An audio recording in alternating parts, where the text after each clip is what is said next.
हे दोस्तों, मैं चिराग एक और वीडियो के साथ। तो आज हम कवर कर रहे हैं basic concepts of income tax का पार्ट 2। पिछली वीडियो के लास्ट पार्ट में मैंने आपको इसके असेसमेंट ईयर बताए थे, प्रीवियस ईयर बताए थे और एक्सेप्शन का पार्ट कवर कराया था। और ये बोला था कि अगली वीडियो से असेसी के पार्ट से स्टार्ट करेंगे और बेसिक कॉन्सेप्ट एंड हो जाएगा। लेकिन बीच में मैंने ये पार्ट भी कवर कर लिया, ये रह गया था previous year for undisclosed sources of income. तो आपको जो नई PDF मिलेगी उसमें ये पार्ट भी कवर हो जाएगा। ठीक है, अब इसके 6 पॉइंट है जनरली। देखिए यहाँ पे क्या बोल रहा है कि इनकम का वो सोर्स जो कि डिस्क्लोज नहीं किया गया तो वो प्रीवियस ईयर में टैक्सेबल हो जाता है। अब इसमें क्या हो सकता है एग्जांपल के फॉर्म में, तो वो 6 पॉइंट है, लेकिन फिर भी मैं आपको थोड़ा सा एग्जांपल बताता हूँ जिससे आपको ओवरव्यू मिल जाएगा।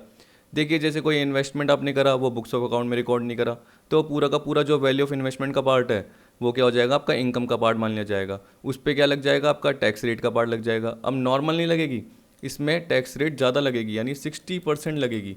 उस पर सरचार्ज भी लगेगा 25%। मतलब 60 का 25% कितना हो गया, 15%। तो ये 75 प्लस उसमें सेस तो लगता ही है 4%। तो 75 का 4% होता है 3%। तो 75 प्लस 3 टोटल मिला के 78% लग जाएगा। लेकिन इसके अलावा पेनल्टी भी लगती है तो और रेट बढ़ जाती है। तो इस तरीके से पार्ट आ जाता है। या अगर आपने इन्वेस्टमेंट दिखा रखा है लेकिन मार्केट वैल्यू से कम पे दिखा रखा है, तो जो डिफरेंस का पार्ट है वो आपकी इनकम का पार्ट बन जाएगा। आपने कुछ एक्सपेंडिचर कर रखे हैं लेकिन वो बुक्स अकाउंट में रिकॉर्ड नहीं कर रखे और वो असेसिंग ऑफिसर को पता चल गया, तो वो अनएक्सप्लेन्ड एक्सपेंडिचर है, तो वो भी आपका इनकम का पार्ट बन जाएंगे। आपने कुछ क्रेडिट साइड में बुक्स में दिखा रखा है, ठीक है, लेकिन आपने उसको ढंग से एक्सप्लेन करके नहीं बताया असेसिंग ऑफिसर को, वो सेटिस्फाई नहीं हो पाया, नेचर और उसका सोर्स नहीं बताया, तो वो भी क्या है, इनकम का पार्ट बन जाएगा। इसका मतलब चाहे आपने लाइबिलिटी के फॉर्म में दिखा रखा है तब भी वो आपकी इनकम का पार्ट बन जाएगा। इस तरीके से इसमें पार्ट दे रखा है। तो सबसे पहले दे रखा है कैश क्रेडिट। इसमें देखिए क्या बोल रहा है, सेक्शन 68 बोल रहा है, here any sum is found credited in books of the assessee, बोल रहा है ना, and the assessee offers no explanation about the nature and source. ठीक है, कि ये कहाँ से एक तरीके से आपने लिया है और इसका सोर्स, मतलब आपके पास जो भी आपने पर्टिकुलर लिया है इसका सोर्स आपके पास कहाँ से आया। और the explanation offered is not satisfactory in the opinion of AO। Assessing officer जब भी एक्सप्लेनेशन मांग रहा है, सामने वाला दे रहा है असेसी, लेकिन असेसिंग ऑफिसर को जो ओपिनियन है उसकी सेटिस्फैक्ट्री नहीं लग रही, the sum so created may be charge as income of the assessee of that previous year. और जो मैंने टैक्स रेट बताई उसके हिसाब से टैक्स लगने लग जाएगा। ठीक है, तभी हम क्या बोलते हैं कि एक तरीके से आप प्रॉपर टैक्स बढ़िए, जो भी बुक्स ऑफ अकाउंट है उसमें प्रॉपर रिकॉर्ड्स दिखाइए, क्योंकि अगर पता चल गया तो इतना ज़्यादा चार्जेस लग जाते हैं। ठीक है, अब भी देखिए क्या बोल रहा है, अनएक्सप्लेन्ड इन्वेस्टमेंट। नाम से पता चल रहा है कि आपने इन्वेस्टमेंट दिखाया ही नहीं है, यानी इसका मतलब आपने बुक्स ऑफ अकाउंट में इन्वेस्टमेंट को दिखाया ही नहीं। असेसी क्या कर रहा है, कोई भी एक्सप्लेनेशन प्रोवाइड नहीं कर पा रहा नेचर और सोर्स की, कि इन्वेस्टमेंट का नेचर और सोर्स क्या है। या अगर उसने एक्सप्लेनेशन दी भी है तो वो असेसिंग ऑफिसर की ओपिनियन में सेटिस्फैक्ट्री नहीं है। जो असेसिंग ऑफिसर जो चेक कर रहा है वो क्या बोल रहा है कि जो आपने इन्वेस्टमेंट का पार्ट बता रहे हो, जो आप नेचर और सोर्स बता रहे हो या एक्सप्लेनेशन अगर दे रहे हो, तो वो भी सेटिस्फैक्ट्री नहीं है। तो असेसिंग ऑफिसर क्या करेगा, वही 60% रेट प्लस 25% सरचार्ज, 4% से इस तरीके से क्या करेगा, टैक्स चार्ज कर लेगा। तो इसका मतलब क्या, पिछले वाले तो जनरली क्या आपने बुक्स ऑफ अकाउंट में क्रेडिट किए थे, लेकिन यहाँ पे इन्वेस्टमेंट क्या आपका डेबिट होता है, एसेट साइड में आता है, लेकिन आपने उसको दिखाया ही नहीं है। जनरली ये सेक्शन ये बात कर रहा है। ठीक है, और अगर आपने दिखाया ही नहीं, उसके बाद असेसिंग ऑफिसर आपसे पूछ रहा है तो उसकी आप एक्सप्लेनेशन भी ढंग से प्रोवाइड नहीं कर पा रहे कि इसका नेचर सोर्स क्या है, तो उस केस में क्या होगा, जो भी इन्वेस्टमेंट की वैल्यू होगी वो टैक्सेबल हो जाएगी, वो एसएससी की प्रीवियस ईयर के लिए क्या हो जाएगी, टैक्सेबल हो जाएगी। अनएक्सप्लेन्ड मनी एटसेट्रा, देखिए अब इसमें क्या बोलेगा, वही पर्टिकुलर जैसे मैं क्या बोल रहा हूँ कि इन्वेस्टमेंट बुक्स ऑफ अकाउंट में असेसी नहीं दिखाए क्योंकि वो बिजनेसमैन है, वैसे ही यहाँ पे हम क्या बोल सकते हैं कि मनी की बात कर रहा है, बुलियन की बात कर रहा है, सोने चांदी के सिक्के हो गए, ज्वेलरी की बात कर रहा है, जवाहरात की बात कर रहा है, या जो भी वैल्यूएबल आर्टिकल आपके पास है, असेसी के पास है, आप एक ओनर पाए गए उसमें फाइनेंशियल ईयर के दौरान, मतलब प्रीवियस ईयर के दौरान। ठीक है, तो असेसिंग ऑफिसर जब असेस कर रहा था तो उसको पता चला कि प्रीवियस ईयर में आपके पास इतने सोने चांदी के सिक्के हैं, ज्वेलरी का पार्ट है, वैल्यूएबल आर्टिकल का पार्ट है। तो असेसिंग ऑफिसर आपसे पूछेगा, आपने कोई भी एक्सप्लेनेशन इसके नेचर और सोर्स के बारे में नहीं दी, ये बोल दिया, या अगर आपने एक्सप्लेनेशन दी भी है तो वो सेटिस्फैक्ट्री नहीं है। असेसिंग ऑफिसर को क्या लग रहा है कि ये सेटिस्फैक्ट्री नहीं है इसकी इन्फॉर्मेशन जो भी है, तो वो असेसी की इनकम मान ली जाएगी। ओनरशिप इंपॉर्टेंट है, न कि पजेशन। कह रहा है and mayor possession is not enough, यानी इसका मतलब क्या हुआ, आपके घर में कोई ज्वेलरी है तो अपने घर में जनरली ज्वेलरी खरीदते हैं तो बिल विल नहीं लेते कई बार, क्योंकि क्या बोलते हैं GST लग जाती है, यानी टैक्स वैक्स जनरली लग जाता है, इसलिए क्या करते हैं वो कच्चे में ही जैसे कागज़ पे जनरली लिख के ले लेते हैं। तो वो गलत बात है एक तरीके से। कभी क्या हो गया, छापा पड़ गया, तो उस केस में क्या होगा, टैक्स रेट ज़्यादा लग जाएगी और ये आपको सरचार्ज बताया, इस तरीके से पार्ट एप्लीकेबल हो जाएगा। तो आपको प्रॉपर क्या दिखाना पड़ेगा, इनवॉइस दिखाना पड़ेगा, बिलिंग दिखानी पड़ेगी, क्योंकि क्या बोल रहा है, ओनरशिप इंपॉर्टेंट है, न कि आपने उसको अपने पास रख रखा है, ये इंपॉर्टेंट नहीं है। आपके पास ओनरशिप होनी चाहिए, और ओनरशिप के लिए आपके पास क्या होना चाहिए, सपोर्टिव उसके डॉक्यूमेंट होने चाहिए। वैसे बिजनेस के हिसाब से भी सोच सकते हो। तो देखिए बी और सी पॉइंट सेम ही है। ये सी पॉइंट जनरली किसकी बात कर रहा है, नॉर्मल पर्सन की भी बात कर रहा है, जो कि एक इंडिविजुअल के फॉर्म में हो सकता है। ठीक है, ज्वेलरी वेलरी किसके पास होगी। वैसे ही बिजनेस में मनी का पार्ट भी होता है, आपने एक्सप्लेन नहीं करा, वो भी पार्ट इसमें आ जाएगा। वैसे ही देखिए यहाँ पे क्या बोल रहा है, amount of investment etcetera not fully disclose in the books of account. अब देखिए ऊपर बी और सी वाले पार्ट में तो क्या आपने दिखाया ही नहीं, ठीक है। डी वाले पार्ट में क्या बोल रहा है कि जो बी का पार्ट था इन्वेस्टमेंट का, इसके अलावा सी से रिलेटेड पार्ट थे, money, Boolean, jewellery, other valuable articles, आपने दिखाए तो हैं, लेकिन आपने उसको मार्केट वैल्यू से कम पे दिखाएं। ठीक है, जैसे मार्केट वैल्यू कितनी चल रही है, 5 लाख चल रही है। मान लो कि कोई गोल्ड है 100 ग्राम का, ठीक है, या 200 ग्राम का गोल्ड है, उसकी वैल्यू मार्केट वैल्यू चल रही है 9 लाख रुपीज़, ये चल रही है। और उसको आपने कितने पे दिखा रखा है, 6 लाख पे दिखा रखा है।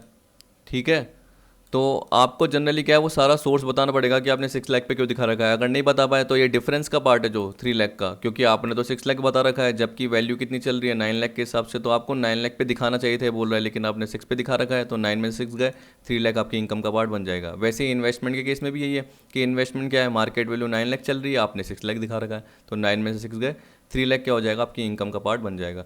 तो देखिए एक बार पढ़ के देखना, यही पार्ट इसमें दे रखा है, क्योंकि टाइम जाएगा, क्योंकि आगे भी पॉइंट बताने हैं। नॉर्मल पॉइंट है, देखिए यही बोल रहा है, सच एक्सिस में be deem to be the income of the assessee for such financial year, amount spent on making such investment और in acquiring such articles exceed the amount recorded in the books of account. इसका मतलब जो books of account में record कर रखा है वो कम कर रखा है, जबकि जो मार्केट में जो यानी आपने इसमें अमाउंट स्पेंड किया है वो ज़्यादा कर रखा है। जैसे हमें पता है कि हमने इसको खर्च करने के लिए कितने दे रखे थे, 5 लाख दे रखे थे, लेकिन बुक्स में कितना रिकॉर्ड कर रखा है, उसको हमने 3 लाख कर रखा है।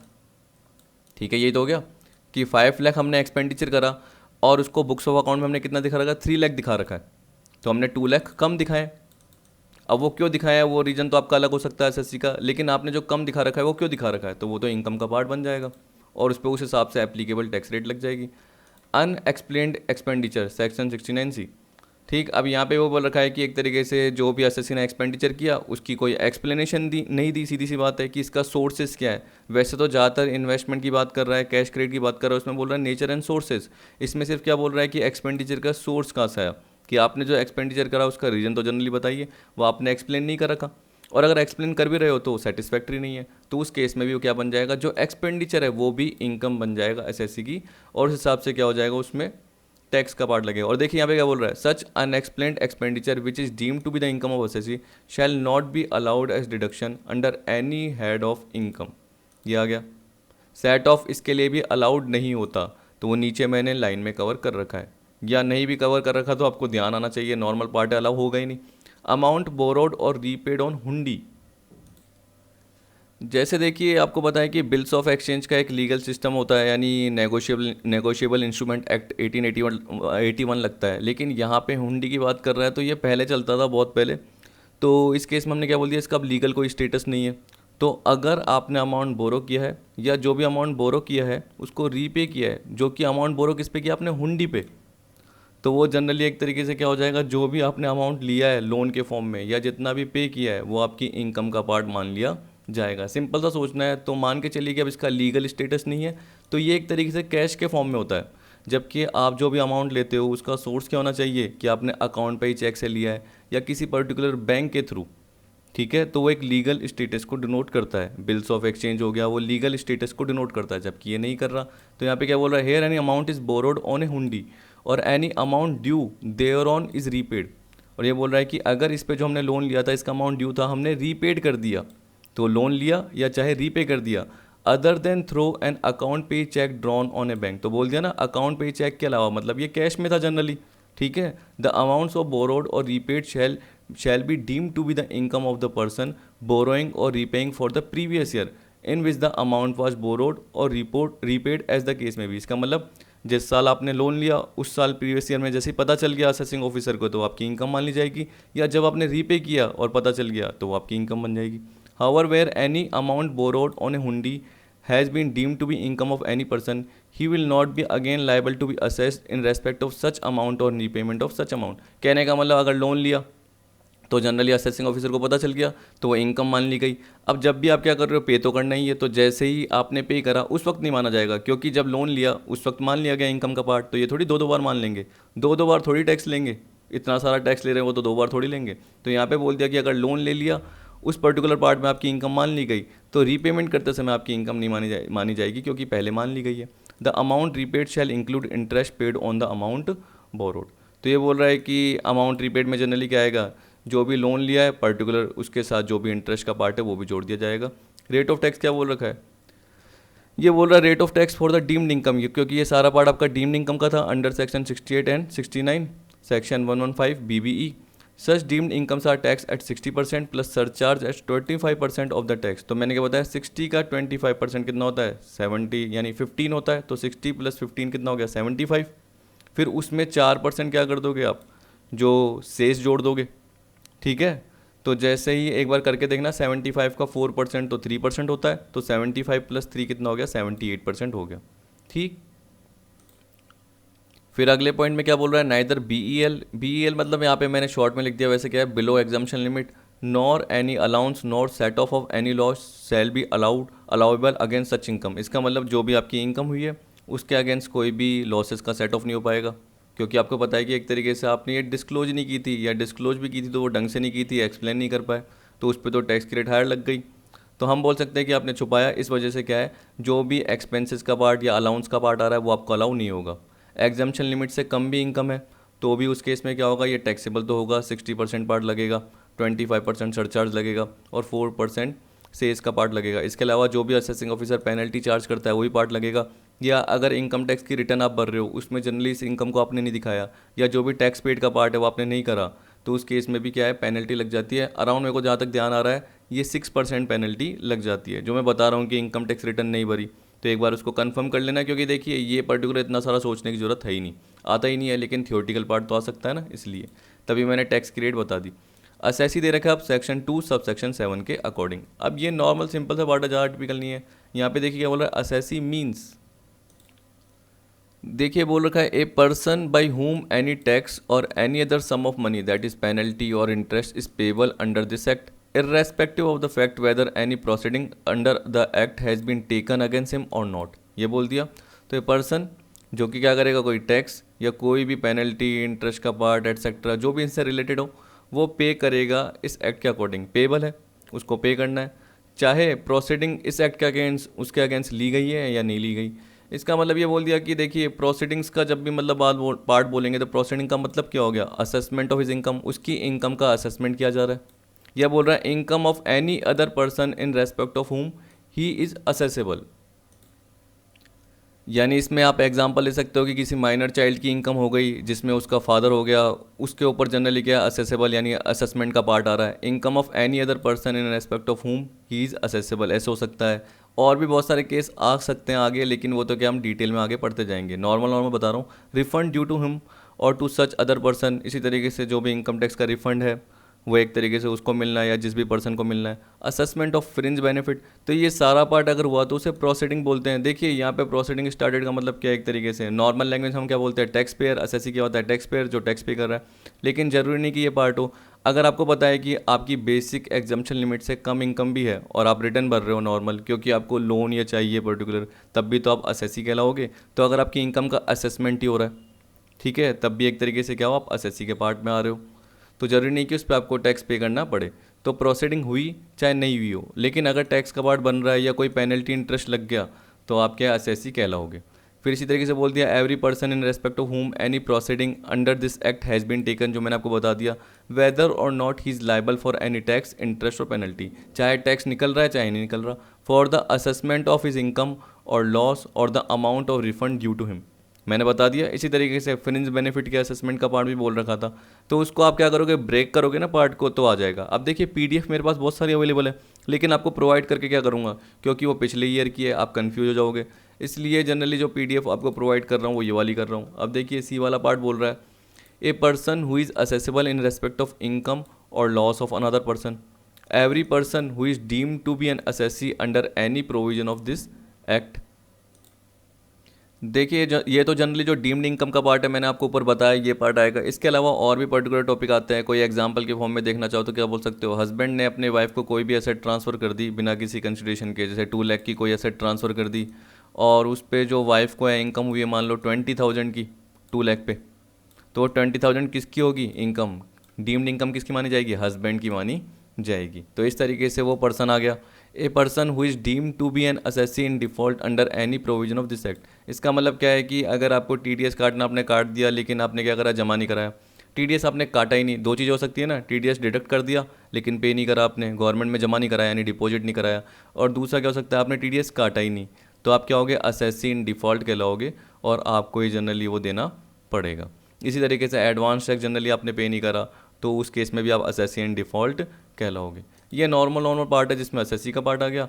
अब देखिए पर्सन दे रखा है सेक्शन 2 सबसेक्शन 31 के अकॉर्डिंग, क्योंकि यहाँ पे ऊपर क्या बात कर रहा है, पर्सन की बात कर रहा है। अब पर्सन में थोड़ी सिर्फ इंडिविजुअल आता है, ठीक है। आप बिजनेस कर रहे हो तो एक बिजनेस यानी बिजनेस कर रहे हो तो आप किस फॉर्म में कर रहे हो, फर्म के फॉर्म में कर रहे हो, कंपनी के फॉर्म में कर रहे हो, आप एक कोऑपरेटिव सोसाइटी हो सकते हो, एक ट्रस्ट हो सकते हो, वो सारा पार्ट क्या हो जाएगा एक तरीके से पर्सन के फॉर्म में हो सकता है। तो मैंने आपको जैसे बताया था कि इंडिविजुअल होता है, एचएफ होता है, कंपनी होती है, लोकल अथॉरिटी होता है, फर्म होता है, एओपी होता है, बीओआई होता है, आर्टिफिशियल जुडिशियल पर्सन होता है, ये इसमें दे रखा है। तो यहाँ पे देखिए बोल रखा है person, the term person include the following individual, Hindu undivided family, इसका डिटेल पार्ट भी नीचे है, कंपनी, फर्म, एओपी और बीओआई, वेदर इनकॉर्पोरेटेड और नॉट, लोकल अथॉरिटी जैसे म्यूनसिपल कॉरपोरेशन ये हो गया, every artificial judicial person not falling with in any of the preceding category, ये आ गया। अब देखिए इनका सारा बात डिटेल में दे रखा है। ये बोल रहा है नोट्स में क्या बोल रखा है, on the basis of well settled principle that crown can not be charge to tax, it can be said that unless otherwise specifically mention the union government can not be tax in India. देखिए इसका मतलब क्या है कि जो गद्दी पे बैठा है यानी राजा है जनरली उस पर क्या होता है, टैक्स नहीं लगता। तो यहाँ पे यही बोल रखा है कि जो सेंट्रल गवर्नमेंट है उस पर टैक्स नहीं लगाया जा सकता जब तक कि स्पेसिफिकली मेंशन नहीं कर दिया जाए। फिर यहाँ पे बोल दिया है एओपी और ए बीओआई और ए लोकल अथॉरिटी और एजेपी, जो सबसे लास्ट में हमने पढ़े सारे पार्ट है ना, shall be deem to be a person whether or not such person or body or authority or judicial person was formed or establish or incorporated with the object of deriving income profit or gain. अब देखिए इतना सारा part दे रखा है लेकिन simple क्या बोल रखा है कि चाहे वो कह रहा है ना वेदर और नॉट, चाहे वो इनकम के ऑब्जेक्ट के लिए प्रॉफिट या गेन के लिए बने हो चाहे नहीं बने हो, तब भी वो क्या माने जाएंगे, एक तरीके से पर्सन माने जाएंगे और उस हिसाब से उनका क्या होगा, असेसमेंट होगा। जैसे एक ट्रस्टी है ट्रस्ट का, तो वो जनरली क्या कहलाएगा, उसी वही क्या करेगा, उसी के बेसिस पे इनकम का असेसमेंट होगा। इस तरीके से बहुत सारा पार्ट है। देखिए कोई डिजीज पर्सन है उसका लीगल रिप्रेजेंटेटिव हो गया, उस पर एक तरीके से असेसमेंट का पार्ट एप्लीकेबल होगा। तो जब आपने एसएससी का पार्ट देखा तो इसमें बहुत सारे पर्टिकुलर केस आते जाएंगे जो कि आगे आपको पता चलते जाएंगे। थर्ड में क्या बोल दिया है, फर्म इंक्लूड्स एलएलपी, इसमें जो लिमिटेड लाइबिलिटी पार्टनरशिप जो एलएलपी एक्ट 2008 के अकॉर्डिंग है। अब देखिए यहाँ पे इंडिविजुअल सबसे पहले आ रहा है, एक एक करके पार्ट आ रहा है। अब इंडिविजुअल तो क्या समझाना, नॉर्मल पार्ट है, नेचुरल पर्सन ह्यूमन बीइंग की बात कर रहा है, ठीक। अब देखिए इसमें क्या बोल रहा है, माइनर भी आ सकता है, एवएस जिसकी एज क्या है 18 से कम है, और a person of unsound mind यानी पागल आदमी। However deities are assessable as juridical person, मतलब judicial person, artificial judicial person माना जाता है। कौन, डाइटीज बोल रहा है, इसका मतलब क्या होता है, तो देखिए किसकी बात कर रहा है, डाइटीज मतलब देवी और देवता, गॉड एंड गॉडेस बोलते हैं ना जनरली, वो किस में आएगा, आर्टिफिशियल जुडिशियल पर्सन में आ जाएगा, ज्यूरिडिकल पर्सन बोल दिया ना। Trustee of a discretionary trust shall be assessed as an individual. देखिए डिस्क्रिशनरी ट्रस्ट वो हो गई एक तरीके से जिसमें जो भी बेनिफिशियरी है, जो भी हम बोल सकते हैं कि ट्रस्ट की इनकम या प्रॉपर्टी होती है उनमें उनका फिक्स इंटरेस्ट नहीं होता। ये किन के डिस्क्रिशन पे होता है, जो भी बेनिफिशियरी होते हैं यानी जो भी ट्रस्ट के ट्रस्टी होते हैं वो डिसाइड करते हैं कि हमारी क्या इनकम का पार्ट रहेगा, कितना कैपिटल का पार्ट रहेगा, तो वो डिसाइड कर रहे हैं। तो कोई यहाँ पे हम क्या बोल रहे हैं कि कोई फिक्स इंटरेस्ट नहीं है, वो आपस में क्या कर रहे हैं, डिसाइड कर रहे हैं कि इनकम में से कितना हिस्सा मिलेगा, कैपिटल में से कितना हिस्सा मिलेगा। तो उस केस में क्या बोल रहे हैं, इंडिविजुअल फॉर्म में होगा। अब एचयूएफ की बात कर रहा है तो ये बोल रहा है a HUF Hindu undivided family on which Hindu law applies consist of all person linearly descendant from a common ancestor and includes their wife and unmarried daughters, ठीक। अब इसका मतलब क्या है, एक मिनट इसको थोड़ा सा ऊपर कर लेता हूँ जिससे आपको समझ में आ जाए। देखिए लीनियरली डिसेंडेंट का मतलब क्या है, ये देखिए इसका मतलब होता है आपका वंशज, और एंसेस्टर का मतलब क्या होता है, पूर्वज। ठीक है, हिंदी में अगर मैं बोलूँ, क्योंकि हिंदी मीडियम के भी कई हैं तो उनको थोड़ा सा पता रहना चाहिए, तो लीनियली डिसेंडेंट का मतलब क्या हो गया, वंशज, और इसका मतलब क्या हो गया, पूर्वज। तो देखिए क्या बोल रहा है, all person lineally descendant from a common ancestor. तो मैं क्या बोल सकता हूँ, जैसे देखिए एक फादर है, फिर उसका क्या हुआ, सन या डॉटर, जो भी बोल सकते हो। फिर आपको पता है कि सन है, तो उसके बाद सन का जो भी बेटा है उसका एक और बेटा पैदा, उसका जो भी बेटा पैदा हुआ, तो ये फादर क्या हो गया, ग्रैंडफादर हो गया। फिर इस सन का सन पैदा हुआ, तो ये क्या हो गया, ग्रेट ग्रैंडफादर हो गया। इस तरीके से आप देख सकते हो कि जनरली क्या हो गया, ये एंसेस्टर हो गया, ये पूर्वज हो गया, और पूर्वज के आगे क्या है, बेटा हुआ, फिर उसका बेटा हुआ, फिर उसका बेटा हुआ, इस तरीके से जनरली चलता जा रहा है। तो आप बोल सकते हो कि क्या ये लीनियरली डिसेंडेंट का पार्ट है, वंशज, यानी वंश बढ़ता जा रहा है, वंश आगे क्या आ रहा है, जनरेट होता जा रहा है, बढ़ता जा रहा है, बढ़ता जा रहा है। तो ये पार्ट आ गया। इसी तरीके से बोल रहा है includes their wife and unmarried daughters, तो जैसे इसने शादी करी तो वो पार्ट भी आ गया। जैसे मान के चलिए कि कोई एक्स था जो हिंदू अनडिवाइडेड फैमिली का करता था, मान के चलिए कि एक फादर है हिंदू अनडिवाइडेड फैमिली का करता है, तो उसके दो बेटे हुए ए और बी, और बेटी हुई एक सी, मान के चलिए। तो ये जनरली क्या हो गए, आपके हिंदू अनडिवाइड फैमिली के फॉर्म में हो गए। अब देखिए इसमें दो पार्ट आते हैं, एक तो दयाबाग आता है और एक मिताक्षरा आता है, वो नीचे मैंने कवर कर रखा है अलग से। लेकिन यहाँ पे हमने क्या बोल दिया, ए ने कर दी राखी सावंत के साथ शादी, मैरिज, किसके साथ, राखी सावंत के साथ। अब देखिए आपको पसंद होगी, मेरे को तो पसंद नहीं है। तो ये दोनों जो पार्ट हैं, ए ने कर दी राखी सावंत के साथ शादी, तो ये बोल रहा है इंक्लूडिंग देयर वाइफ्स, ये आ गया। इसके अलावा जो ये अनमैरिड डॉटर है ये भी आ जाएगा, जो अनमैरिड सन है ये भी आ जाएगा। तो ये जो राखी सावंत है ये भी क्या हो जाएगी, हिंदू अनडिवाइड फैमिली की मेंबर बन जाएगी। ठीक है, इसी तरीके बोल रहा है कि इसमें क्या इंक्लूड किया जाएगा, जैन और सिख फैमिली भी इंक्लूड की जाएगी। हाँ, अगर ऐसा हो गया कि मान के चलिए मैं जैसे क्या बोल रहा हूँ, एक्स है और ए ने किसके साथ शादी करी, राखी सावंत के साथ, और बी ने किसके साथ शादी करी, मान लो कि वाई के साथ करी, और सी डॉटर है जो अनमैरिड है मान के चलिए, तो ये अगर अलग हो जाता है और फिर यही रह जाते हैं सिर्फ। ठीक है ना, बी ने वाई के साथ शादी करी तो वाई भी एक तरीके से मेंबर बन गई, तो ये हिंदू अनडिवाइड फैमिली का हिस्सा बन गया और ये अलग हो गया, तो ये अलग से एक हिंदू अनडिवाइड फैमिली का पार्ट बनेगा। और जो मेल मेंबर है जनरली शुरू में, वो क्या होगा, एक तरीके से कर्ता बन जाएगा, ये आपको पता है। ठीक है, तो ये कर्ता बन गया और ये अलग हो गया। अब ये वापस आना चाहेगा तो ये वापस नहीं आ सकता, अगर आएगा भी तो इस केस में क्या है, हिंदू अनडिवाइड फैमिली में, यानी जो बनी हुई है इसमें ये जुड़ नहीं सकता। तो एक बार पार्टीशन हो गया तो वापस से पुरानी वाली हिंदू अनडिवाइड फैमिली नहीं बन सकती है। तो अगर वो वापस से घर में आ गया तो बात अलग है। ठीक है, तो अलग अलग ही रहे, अलग अलग ही एचयूएफ के फॉर्म में कवर होंगे, एक साथ कवर नहीं होंगे, क्योंकि पार्टीशन एक बार हो गया तो वो वापस से क्या है, जुड़ नहीं सकता। तो देखिए यहाँ पे यही बोल रहा है, only those undivided families are covered here to which Hindu law applies. ठीक है, it also include Jain and Sikh families. अभी मैं आपको बताऊंगा नीचे कि वो दयाबाग और मिताक्षर का पार्ट है। दयाबाग जो लगता है वो क्या लगता है, वेस्ट बंगाल एंड असम, और मिताक्षर जो लगता है वो पूरे रेस्ट ऑफ इंडिया में लगता है। तो जनरली क्या है कि हम देखते हैं यही पार्ट ज़्यादातर एप्लीकेबल होता है, लेकिन जो बंगाल और असम के उनके लिए क्या लगता है, दयाबाग स्कूल ऑफ हिंदू लॉ लग जाता है। तो क्या इसका डिफरेंस है वो आपको पता चल जाएगा। अब देखिए इसमें मैंने आपको ये तो बता दिया, अगले में क्या बोल रहा है, once a families assess as H U F it will continue to be assess as such till its partition. ये मैंने आपको बता दिया। तो पार्टीशन हो गया, जो ए और राखी सावंत थे वो अलग हो गए और वो अलग से एक एच के फॉर्म में फॉर्म हो सकते हैं। देखिए अब आपको बताया कि एक नॉर्मल पर्सन जो कमा रहा है और राखी सावंत भी कमा रही है, ठीक है, तो आपको पता है कि इसका इंडिविजुअल के फॉर्म में तो क्या होगा, असेसमेंट हो गई, जो भी उसने सैलरी अर्न करी, जो भी मान लो कि इसकी हाउस प्रॉपर्टी है उस पर इनकम कमाई, नॉर्मल ये पार्ट आ गया। लेकिन एच क्यों बनती है, क्योंकि आप क्या बोल सकते हो कि टैक्स को एक तरीके से बचाना है, क्योंकि एक तरीके का सोर्स हो गया, एच एक अलग से क्या हो गया, पर्सन हो गया। तो उस केस में क्या है कि अगर आपका एच के फॉर्म में सारा पार्ट, क्योंकि देखिए ये भी इनकम कमाने वाला है ए बी, और राखी सावंत भी इनकम कमाने वाली है, दोनों ही इनकम कमाने वाले पर्सन हो गए। और अगर आप क्या बोलोगे कि इनकी जो इनकम है वो बेसिक एग्जाम्पशन लिमिट से ज़्यादा जा रही है, जो भी एग्जाम्पशन लिमिट है जैसे 2,50,000 बोलते हैं, उससे ज़्यादा जा रही है तो उन्हें टैक्स पे करना पड़ेगा। लेकिन अगर आपको लग रहा है कि यार इनकम मेरी क्या है, अगर मैं एच के फॉर्म में बोलता हूँ और एच से रिलेटेड मेरा बिजनेस है, मतलब मैंने जो अपना बोल दिया कि मैं करता हूँ, और जो मेरा बिजनेस है या जो मेरी हाउस प्रॉपर्टी की इनकम का पार्ट आ रहा है, तो वो अगर मेरी बेसिक जो एग्जाम्पशन लिमिट है उससे कम जा रहा है और मैंने एच के फॉर्म में उसको दिखा दिया इनकम फ्रॉम हाउस प्रॉपर्टी को, तो उस केस में मेरी टैक्स की बचत हो जाएगी, सेविंग हो जाएगी। तो ऐसा हो सकता है। लेकिन जैसे जैसे इनकम बढ़ती जाती है तो आपका टैक्स का पार्ट तो अप्लाई होगा, इसमें भी होगा। लेकिन आपका फ़ायदा क्या होगा कि अगर इससे इनकम कम है और एच के फॉर्म में अगर आपने अपनी इनकम दिखा रखी है, तो आपको एक तरीके से टैक्स देना नहीं पड़ेगा। तो इसलिए क्या करते हैं, सीए आपको क्या बोलते हैं कि एचयूएफ क्रिएट कर लो, हिंदू अनडिवाइडेड फैमिली, जिससे क्या होगा, आप इंडिविजुअल के फॉर्म में भी दे रहे हो और एचयूएफ में क्या हो रहा है, आपकी टैक्स की सेविंग का पार्ट आ रहा है। क्योंकि अगर आप इंडिविजुअल के फॉर्म में बोलते हाउस प्रॉपर्टी की इनकम का पार्ट, वो उसमें जुड़ता और आपकी स्लैब रेट अगर हायर होती तो उस केस में आपको टैक्स रेट हायर देना पड़ता। लेकिन अगर आपने उसको एचयूएफ के फॉर्म में अलग दिखा दिया तो आपको टैक्स नहीं देना पड़ सकता है, क्या पता, या देना भी पड़ेगा तो कम देना पड़ेगा, ऐसे बोल रहा है। फिर ये बोल रहा है कि the status in HUF is received by birth and not bye operation of law. इसका मतलब क्या हो गया, फादर उसने क्या करा, सन पैदा किया, जैसे ही सन का बर्थ हुआ तो वो क्या बन गया, एचयूएफ का हिस्सा बन गया।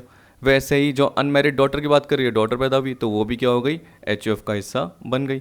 Even a single male member can have HUF, ये बोल रहा है, विथ इफेक्ट फ्रॉम 6 सितंबर 2005। तो सिंगल मेल मेंबर भी एचयूएफ हो सकता है। Some members of HUF are called copartners. Earlier only male descendants were considered as co-partner, but with effect from 6 September 2005, daughters have also been accorded co-partnering status। मतलब जब भी partition की बात कर सकते हो तो पार्टीशन का डिमांड कर सकते हैं, आपको पता है, इसका मतलब सबका हिस्सा होगा। देखिए याद रखना कि अगर आपने कमाया है तो बात अलग है, वो आपका ही हिस्सा है। जैसे ए और राखी सावंत की बात कर रहा हूँ, एक्स था, अलग नहीं हुए, मान के चलिए साथ ही थे, और यहाँ पे बी है और यहाँ पे आपको पता था सी था। ए सन था, बी भी सन था और सी डॉटर थी। ए ने राखी सावंत के साथ शादी की। अब ये अभी भी एचयूएफ का हिस्सा है, मान के चलिए अलग नहीं हुए। तो ए ने अपनी मेहनत से जो भी कमाया वो तो उसका हिस्सा होगा। लेकिन मान के चलिए कि एक्स को जो प्रॉपर्टी, मतलब जो उनके फादर को प्रॉपर्टी मिली थी वो उनके फादर से मिली थी, ठीक है। तो इसका मतलब एक्स के जो फादर थे वो कौन थे, मान के चलो जेड थे। तो जेड से प्रॉपर्टी मिली तो हम क्या बोलेंगे, अगर पूर्वजों से प्रॉपर्टी मिली हुई है तो उसमें सबका हिस्सा रहेगा।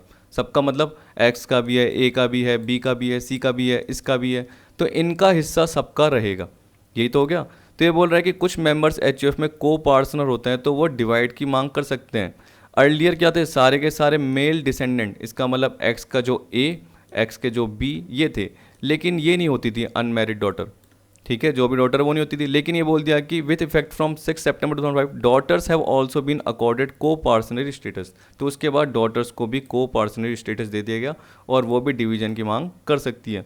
Only copartner have the right to partition. मैंने शॉर्ट में बता दिया जैसे आपको समझ में आ जाए। अब देखिए different opinions of school of Hindu law. अब यहाँ पे बोल रहा है दयाबाग स्कूल ऑफ हिंदू लॉ। इसको आप है ना ऐसे मत बोल देना दयाबागा, नहीं तो ये क्या हो जाएगा, वो तारक मेहता का उल्टा चश्मा। एक तो दया बहन और वो बागा, जो आप बोलते थे ना, एक जेठालाल था और वो क्या था, जेठालाल के काम करता था बागा। तो ये मत बोल देना दया बागा, इसको जनरली दयाबाग बोलेंगे। Prevalent in West Bengal and Assam. Mitakshara school of Hindu law prevalent in rest of India. Nobody acquires the right share in the property by birth if karta is alive. इसका मतलब क्या, अगर कर्ता जिंदा है, मान के चलिए फादर, उसके 2 सन हुए, यानी एक्स है, उसके 2 सन हुए वाई और जेड, ठीक है। और अगर दयाबाग स्कूल ऑफ लॉ लग रहा है, मतलब वेस्ट बंगाल या असम से रिलेटेड है, तो अगर कर्ता अभी भी जिंदा है तो ये वाई और जेड पार्टीशन की मांग नहीं कर सकते। Nobody acquires the right share in the property by birth if karta is alive. तो फादर यानी एक्स अभी भी जिंदा है तो वाई और जेड डिमांड नहीं कर सकते। जबकि देखिए यहाँ क्या बोल रहा है मिताक्षरा में, one acquires the right to the family property by his birth and not by his succession irrespective of the fact that his elder are living, ठीक है। मतलब क्या हुआ, पैदा होते ही आपका हिस्सा आ गया, ठीक है। जैसे पैदा हो गए, मजे हो गए आपके कि अब हम क्या होंगे, बड़े होंगे तो बाद में पार्टीशन की मांग कर सकते हैं और हमें अपना हिस्सा, जो भी हिस्सा है उसकी हम मांग कर सकते हैं। तो ये बोल रहा है कि not by succession irrespective of the fact that his elders are living, कि उनके जो भी बड़े हैं वो अभी भी जिंदा है, उनको सोचने की ज़रूरत नहीं है, आप पार्टीशन की मांग कर सकते हो। Thus the children do not acquire any right share in the family property if his father is alive and children will acquire right oblique share in the property only after the death of the father. जबकि यहाँ पे क्या बोल दिया, thus every child born in the family acquires a right share in the family property, ठीक है, कि चाहे एल्डर क्या है, जिंदा भी है तब भी। फिर आपको बोल दिया hence father and his brothers would be the copartner of the HUF. तो इसका मतलब क्या हो गया, जो सन फादर के जो भी सन हुए या जो फादर के भाई हैं उनके भी जो भी बेटे हुए, तो जनरली उनके पास राइट नहीं होगा प्रॉपर्टी का जब तक कि ये अलाइव है, जब तक कि कर्ता अलाइव है, ये बोल दिया। क्योंकि आपको पता है कि उसके बाद उसका बड़ा जो भी मेंबर है वो कर्ता बनेगा इस तरीके से। तो जैसे हमने बोल दिया कि 2 भाई हैं, एक की डेथ हो गई तो वो दूसरा बनेगा एक तरीके से। तो यहाँ पे बोल रहा है कि उनको एक तरीके से को पार्टनर का राइट है, मतलब वो पार्टीशन की मांग वही कर सकते हैं, उनके बेटे ही नहीं कर सकते जब तक कि ये जिंदा है, ठीक है। इसी तरीके से यहाँ पे क्या बोल दिया, hence every child will also be copartner of the HUF, क्योंकि वो पार्टीशन की डिमांड कर सकते हैं।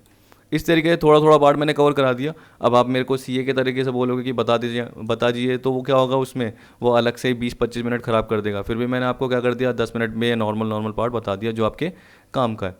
Company, it include domestic company. और हाँ, एक और याद रखना कि ये मैंने पिछली वीडियो में कवर नहीं करा था पीडीएफ में, जो मैंने आपको पीडीएफ प्रोवाइड की है, तो मैंने अलग से कवर किया है, तो ये ज़रूर देख लेना, आपके काम आ जाएगा, ठीक। अब देखिए यहाँ पे क्या बोल रहा है, company it includes domestic company, foreign company, company in which public are substantially interested. इसका मतलब 20% या उससे ज़्यादा का एक तरीके से क्या है, उस कंपनी में पब्लिक के पास वोटिंग पावर है, ये बोल सकते हैं। या इक्विटी शेयर जो भी परचेज कर रखे हैं वो 20% या उससे ज़्यादा है, ऐसे बोला जाता है ना। Section 2 subsection 17 defines a term company to mean any Indian company or anybody corporate incorporated by, anybody क्या दे रखा है, एनी कॉर्पोरेट इनकॉर्पोरेटेड बाय और under the laws of a country outside India, that is a foreign company. तो normal सोचिए, Indian company, foreign company. Indian company आपको पता है कि जो कंपनीज एक्ट या यहाँ पे जनरली क्या एक तरीके से रजिस्टर्ड है, लेकिन अगर आप डिटेल में जाओगे तो इसमें सेक्शन समथिंग 2 सबसेक्शन 26 लगता है, उसके हिसाब से इंडियन कंपनी कहलाती है। तो मैंने यहाँ डिटेल कवर नहीं करा, फिर भी चलो आपको हल्का सा पॉइंट बता जाता हूँ एक बार। जैसे देखिए ये रहा, ये डोमेस्टिक कंपनी है। डोमेस्टिक कंपनी में क्या बोल दिया, एन इंडियन कंपनी और any other company which has made prescribed arrangement for declaration and payment of dividend with in India payable out of the taxable income in India. तो income, India में जो भी taxable income हो रही है उसके according जो भी डिविडेंड का पार्ट है, शेयर होल्डर्स को जो भी मिल रहा है वो डिक्लेयर और पेमेंट का पहले से अरेंजमेंट कर दिया गया है। अब देखिए इतना डिटेल में आपको नहीं देखना, मैंने तो आपको इसलिए बता दिया कि थोड़ा सा आपको नॉलेज मिल जाए। तो देखिए आपको दिख रहा है इंडियन कंपनी का, company should have been form and registered under any law in India. तो कंपनीज एक्ट 2013 या उससे पहले के जो भी एक्ट है 1956 या उससे पहले का जो भी एक्ट है उससे वो रजिस्टर्ड है। रजिस्टर्ड ऑफिस और principal office of the company should be in India. अब यहाँ पे देखिए क्या बोल दिया कि Indian company includes the following if their registered और principal office is in India, a corporation established by और अंडर ए सेंट्रल स्टेट और provincial act, financial corporation, state road transport corporation, जैसे आप ये भी बोलते हो life insurance corporation of India, LIC of India, वो भी आ गया। Institution, association, body declared by CBDT central board of direct tax for JNK, company formed and registered under any law in force in JNK। तो ये तो पुराने provision के according है जो मैं बता रहा हूँ, तो इतना ज़्यादा सोचने की जरूरत नहीं है। यहाँ मैंने इतना पॉइंट आपको बता दिया, ये इसमें आ जाएगा। तो इस तरीके से बहुत सारा पार्ट आता है।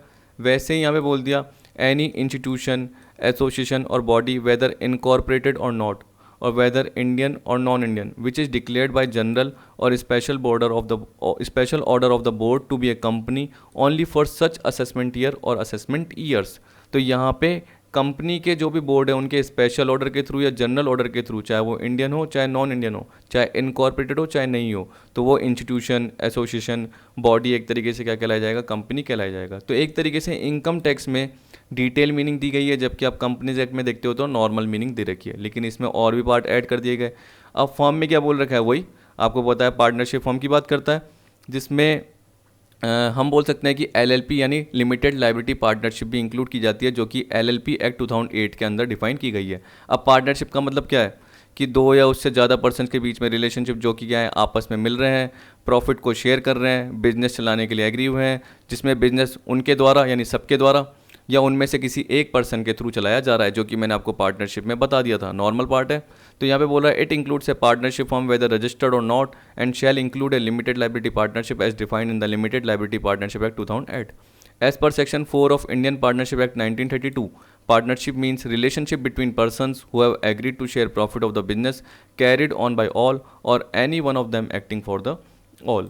तो इसका मतलब एक तरीके से आप रजिस्टर्ड हो गए, पार्टनरशिप डीड होगी तभी सही रहेगा। ये नहीं कि दो पर्सन मिल गए और बोल दिया कि हम क्या कर रहे हैं, पर्टिकुलर कोई बिजनेस कर रहे हैं जिसमें प्रॉफिट को इक्वली बांट रहे हैं, तो उसमें डिस्प्यूट के चांसेस रहेंगे। वैसे आपने पढ़ा हुआ है कि ओरल भी हो सकती है रिटर्न, लेकिन अगर आप टैक्स के पर्पज से बोलोगे तो रिटर्न ही सही रहेगी, क्योंकि उसमें क्या होगा, आपका अलग से एक पैन कार्ड होगा जिसके थ्रू आप क्या कर सकते हो, रिटर्न भर सकते हो। तो यहाँ पे एक अलग से आपको पर्सन बोल दिया गया। वैसे ही AOP और BOI की बात कर रहा है। AOP में क्या बोल रखा है, and AOP means a group of person, चाहे इंडिविजुअल्स, HUF, कंपनीज, फर्म, क्योंकि देखिए यहाँ पे पर्सन की बात कर रहा है। पर्सन में तो क्या आ सकती है, कंपनी भी आ सकती है, आपको पता है, ऊपर आपने देखा, तो उनका एसोसिएशन बोल रहा है। ठीक है। बॉडी ऑफ इंडिविजुअल, तो सिर्फ इंडिविजुअल, इंडिविजुअल मतलब क्या हो गया, सिंगल पर्सन, जैसे आपके जैसे मेरे जैसे वो, तो उनकी बॉडी बनी, उसे क्या बोलेंगे, बॉडी ऑफ इंडिविजुअल। लेकिन यहाँ पे देखिए ये बोल रहा है who join together for common purpose, लेकिन याद रखना कि वो पार्टनरशिप की तरह फॉर्म नहीं हुए। अगर वो पार्टनरशिप एक्ट के अकॉर्डिंग फॉर्म हो रहे हैं तो जनरली वो तो पार्टनरशिप फॉर्म कहलाएगी, वो एसोसिएशन ऑफ पर्सन नहीं कहलाएगी। तो बोल रहा है every combination of person can not be termed as AOP, it is only when they associate themselves in an income producing activity then they become AOP. तो इसका मतलब क्या है, कॉमन पर्पज़ है, कॉमन इंटरेस्ट है और किसी इनकम प्रोड्यूसिंग एक्टिविटी के लिए वो लगे हुए हैं, तो वो एओपी का पार्ट आएगा। Whereas BOI means a group of individual, यानी सिर्फ इसमें इंडिविजुअल आएंगे, इसमें कोई कंपनी का पार्ट, फर्म का पार्ट, एचएफ का पार्ट नहीं आ रहा। Who join together for common purpose whether or not to earn income, चाहे इनकम कमानी हो चाहे नहीं कमानी हो। अब एग्जाम्पल के फॉर्म में बताऊंगा तो आपको थोड़ा सा समझ में आ जाएगा एओपी में क्या आता है। देखिए नहीं पता आपको तो जनरली हम क्या बोल सकते हैं, एओपी में जो जनरली आते हैं वो हो गए कोऑपरेटिव सोसाइटी हो गई, ठीक है। तो हाउसिंग कोऑपरेटिव सोसाइटी बोलते हो तो वो एसोसिएशन ऑफ पर्सन के फॉर्म में हो सकती है, ठीक है। जैसे जो भी XYZ ग्रुप ऑफ हाउसिंग या XYZ group housing cooperative society ऐसे बोल सकते हो, तो एओपी का पार्ट है। बॉडी ऑफ इंडिविजुअल में हम क्या बोलते हैं, जो भी ट्रस्टीज़ हो गए या एग्जीक्यूटर्स हो गए वो बॉडी ऑफ इंडिविजुअल फॉर्म करते हैं। जैसे अगर मैंने बोल दिया कि जेड कोई पर्सन है या ये बोल दिया कि सी कोई पर्सन है, उसके ए और बी क्या बन गए, लीगल हेयर बन गए। तो ये जो लीगल हेयर दोनों मिल रहे हैं तो ये बॉडी ऑफ इंडिविजुअल कहला रहे हैं। तो यानी एक तरीके से ये एग्जीक्यूटर्स हो गए किसके, सी के, ठीक। तो यहाँ पे ये बॉडी ऑफ इंडिविजुअल का पार्ट बन गए। अब यहाँ पे यही बोल रखा है कि coheirs and codonees etcetera joining together for a common purpose और action would be chargeable as an AOP और बीओआई। जनरली आप देखिए को हेयर्स की बात करोगे यानी लीगल हेयर की बात करोगे, लीगल उत्तराधिकारी की बात करोगे कि जेड का जनरली कौन रहेगा, एक्स और वाई रहेगा, तो वो बॉडी ऑफ इंडिविजुअल के फॉर्म में हो सकता है, उस हिसाब से असेस होगा। इसी तरीके से डोनीज की बात कर रहा है, को डोनीज की, तो जो भी जितने भी डोनीज हैं वो सारे मिलके एओपी बीओआई जो भी हो पर्टिकुलर बना देंगे। जैसे मैंने एसोसिएशन में क्या बोल दिया आपको, कोऑपरेटिव सोसाइटी का एग्जांपल दे दिया, इस तरीके से सोच के चल लेना। अगर मैंने बॉडी ऑफ इंडिविजुअल बोला तो उसमें क्या बोल दिया, जो भी लीगल हेयर्स हैं, जो भी एग्जीक्यूटर्स हैं वो आ जाएंगे इसमें, यानी ट्रस्टीज, एग्जीक्यूटर, ये सारे पार्ट बॉडी ऑफ इंडिविजुअल में आ जाएंगे। इन case of income of AOP, the AOP alone shall be tax and the member of AOP can not be tax individually in respect of the income of the AOP. समझ गए। तो इस case में क्या हो गया, जो एसोसिएशन ऑफ पर्सन है वही टैक्स होगा, एसोसिएशन ऑफ पर्सन के जो भी मेंबर्स हैं उन पे टैक्स नहीं लगेगा। तो जो कोऑपरेटिव सोसाइटी की बात करेंगे उसके जो भी मेंबर हैं उन पे टैक्स नहीं लगता। देखिए जैसे आप कभी कभी क्या करते हो, प्रॉपर्टी का जो भी आपने पट्टा ले रखा होता है, एक तो जेडीए का होता है हमारे यहाँ पे जैसे, ठीक है, जो भी आपकी अथॉरिटी है लोकल अथॉरिटी उसके अकॉर्डिंग, और एक क्या होता है कोऑपरेटिव सोसाइटी का होता है। तो अगर आपके पास कोऑपरेटिव सोसाइटी जनरली उसका क्या है, पट्टा ले रखा है आपने, मतलब हम बोल सकते हैं कि रजिस्ट्रेशन करा रखा है आपने अपनी ज़मीन का, तो उस केस में जो कोऑपरेटिव सोसाइटी के आप मेंबर बन गए। अब ये थोड़ी कि कोऑपरेटिव सोसाइटी की जो भी इनकम होगी उस पर आपका हिस्सा होगा और आपको टैक्सेबल टैक्स देना पड़ेगा, वो तो कोऑपरेटिव सोसाइटी अलग से एसोसिएशन के फॉर्म में टैक्सेबल है। और आप तो मेंबर हो, आप तो क्या कर रहे हो, कहीं पे बिजनेस कर रहे हो, कहीं पे सैलरी अर्न कर रहे हो, उसके हिसाब से टैक्सेबल होगा। ये थोड़ी कि कोऑपरेटिव सोसाइटी की इनकम पे आपका टैक्स लगेगा, नहीं ऐसा नहीं होगा, या आपको शेयर मिलेगा, ऐसा जनरली कुछ नहीं रहेगा। फिर देखिए बोल दिया difference between AOP and BOI, ये बोल दिया in case of BOI only individual can be member, whereas in case of AOP any person can be its member, that is entities like company, firm etc can be the member of AOP but not of BOI, body of individual। तो कभी भी आप भूल जाओ तो याद रखना individual और यहाँ पे पर्सन की बात कर रहे हो तो पर्सन में कोई भी हो सकता है, इंडिविजुअल भी हो सकता है, एचओ भी हो सकता है, कंपनीज भी हो सकती है, फॉर्म भी हो सकती है। In case of an AOP members voluntarily get together with a common will for a common intention और purpose, whereas in case of BOI such common will may और मे नॉट बी प्रेजेंट। तो body of individual के case में वो common present हो भी सकता है और नहीं भी हो सकता। और एक तरीके से आप देख सकते हो कि जो एओपी बन रही थी वो किसके लिए बन रही थी, किसी पर्टिकुलर इनकम प्रोड्यूसिंग एक्टिविटी के लिए बन रही थी, जबकि बीओआई बन भी सकती है और नहीं भी बन सकती इनकम अर्न करने के लिए, ठीक है। और आपका लोकल अथॉरिटी का पार्ट आ गया, तो ये बोला as per section 3 subsection 31 of the general clause act a local authority means a municipal committee, जो आप जानते हो, district board, body of port commissioner, कोई देखो कंटोनमेंट बोर्ड हो गया यानी छावनी हो गई, कोई पंचायत हो गया, तो जैसे आपके यहाँ पे नगर निगम देखते हो, नगर परिषद देखते हो, कोई म्यूनसिपल कॉरपोरेशन देखते हो, वो सारा पार्ट आ गया, ठीक। तो इसका एग्जाम्पल तो कोई सा भी हो सकता है। अब जैसे मैं आपको बोलता हूँ कि इंदौर म्यूनसिपल कॉरपोरेशन, तो वो लोकल अथॉरिटी हो गई। हमारे यहाँ पर है तो नगर निगम जो भी है वो लोकल अथॉरिटी हो गई।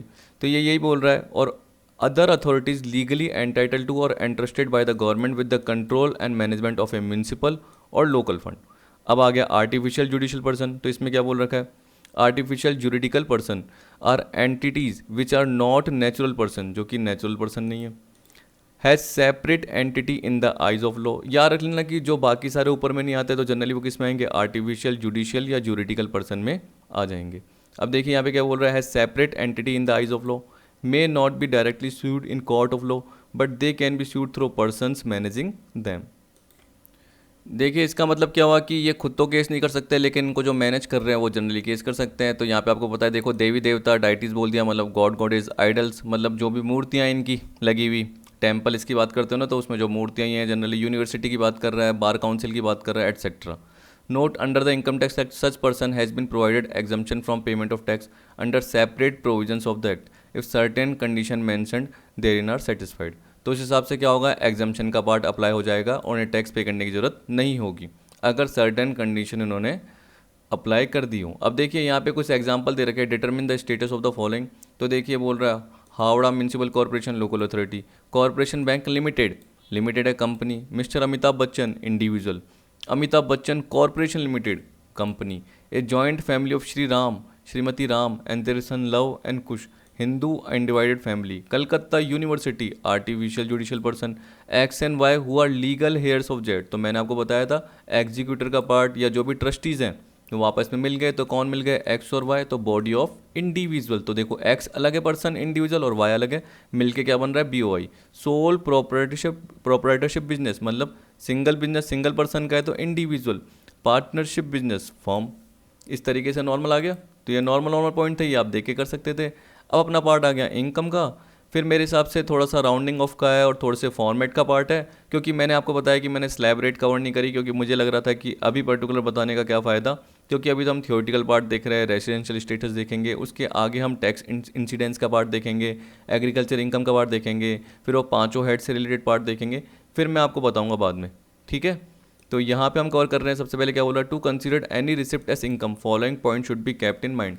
अब देखिए इसकी कोई स्पेसिफिक डेफिनेशन तो नहीं दे रखी, लेकिन जितने भी अलग अलग हेड देखोगे, जैसे इनकम फ्रॉम सैलरी, तो सैलरी एक तरीके से क्या है, इसका पार्ट बनेगा। हाउस प्रॉपर्टी की इनकम वो अलग से बनेगा। वैसे ही PGBP, profit and gains from business and profession, उसमें जो भी पार्ट कवर होंगे वो इनकम का पार्ट बनेगा।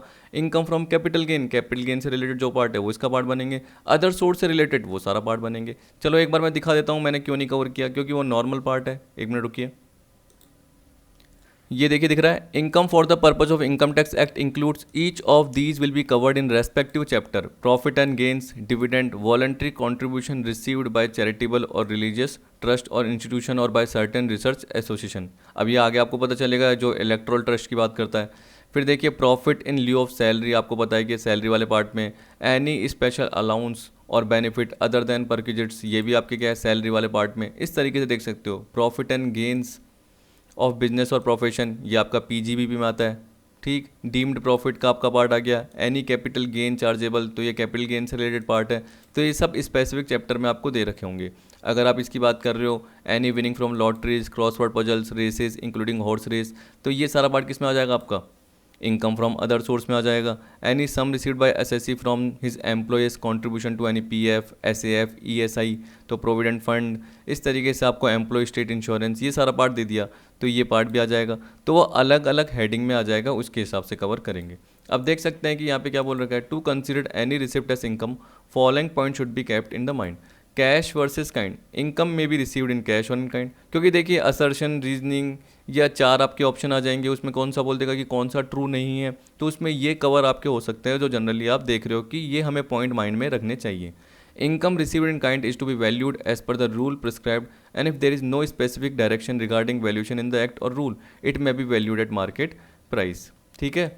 फिर आपको बोल रहा है significance of method of accounting, ये बोल रहा है कि मेथड ऑफ अकाउंटिंग किसके लिए इररेलीवेंट है और किसके लिए रेलिवेंट है। तो ये बोल रहा है कि जो profit and gains of business and profession की बात करते हैं यानी पीजीबीपी की, और इनकम फ्रॉम अदर सोर्स की बात करते हैं, तो उसमें मेथड ऑफ अकाउंटिंग क्या है, रेलिवेंट है।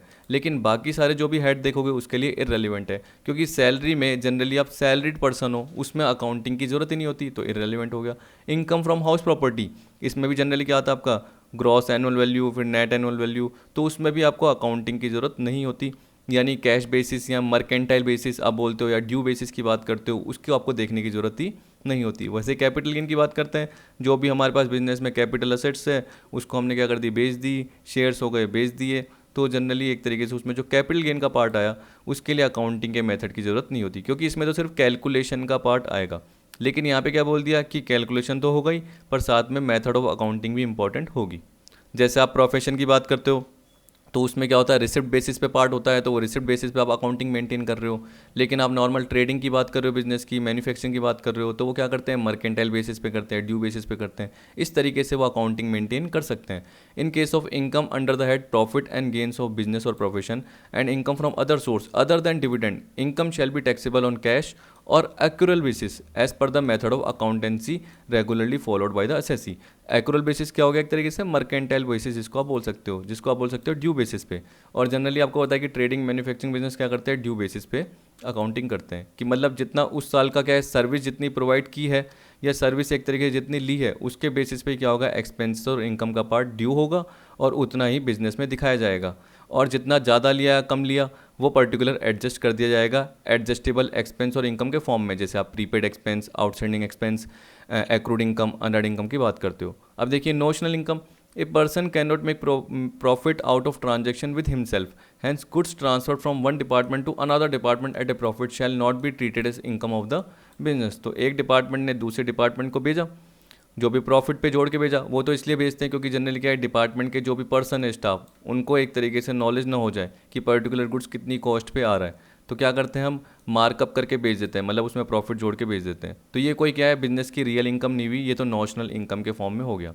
सोर्स ऑफ इनकम, इनकम में भी फ्रॉम ए टेम्प्रेरी सोर्स और फ्रॉम ए परमानेंट सोर्स। इसका मतलब देखो, अगर आप देखते हो कि जॉब कर रहे हो तो आपको बताया कि मंथली इनकम मिल रही है, लेकिन कोई कहीं बिजनेस कर रहा है या कमीशन बेसिस पे काम कर रहा है, तो मान के चलिए उसको जरूरी थोड़ी कि हर दिन कमीशन मिले या हर महीने क्या पता उसकी इनकम हो, जरूरी नहीं है हो सके। तो इनकम हो भी सकती है, नहीं भी हो सकती, तो वो टेम्पररी भी हो सकती है और परमानेंट भी हो सकती है। कैपिटल वर्सेस रेवेन्यू रिसिप्ट बहुत ज़्यादा बड़ा पार्ट है, लेकिन यहाँ पे देखिए क्या बोल रहा है, a capital receipt is not liable to tax unless specifically provided in the act, whereas a revenue receipt is not exempted unless specifically provided in the act. अब ये फर्दर रेफर फॉलोइंग हेडिंग है, तो ये मैंने cover नहीं करा क्योंकि फालतू के लिए एक्स्ट्रा पार्ट कवर कराने की क्या जरूरत थी। फिर भी थोड़ा सा डिटेल पॉइंट बता देता हूँ, एक मिनट। तो देखिए मैंने अभी आपको प्रोवाइड कर रहा हूँ, पर पर्टिकुलर ये देखिए क्या बोल रहा है, capital receipt is not liable to tax, है ना, unless specifically provided in the act. ये आ गया। तो इसका मतलब अगर कैपिटल गेन की बात कर रहे हैं तो वो एक्ट में प्रोवाइड कर रखा है कि पर्टिकुलर ये कैपिटल एसेट्स हैं जिनको आप बेचोगे तो कैपिटल गेन लगेगा। तो वो बोला कि जब तक एक्ट में प्रोवाइड नहीं कर रखा, तो एक्ट में प्रोवाइड कर रखा है इसलिए वो टैक्स है लाइबल के लिए, वो यानी उस पर टैक्स लगेगा, वरना टैक्स नहीं लगेगा। वैसे रेवेन्यू रिसिप्ट की बात बोल रहा है तो क्या बोल रहा है, is not exempted unless specifically provided in the act. तो सारी रेवेन्यू रिसिप्ट टैक्सेबल होगी, कौन सी नहीं होगी, अगर स्पेसिफिकली एक्ट में बोल दिया कि ये रेवेन्यू रिसिप्ट टैक्सेबल नहीं है। तो अब देखिए मैंने यहाँ पे पर्टिकुलर डिफरेंस कवर कर रखा है जो कि मैंने अपनी एक्चुअल पीडीएफ में प्रोवाइड नहीं करा क्योंकि ज़रूरत नहीं इतनी।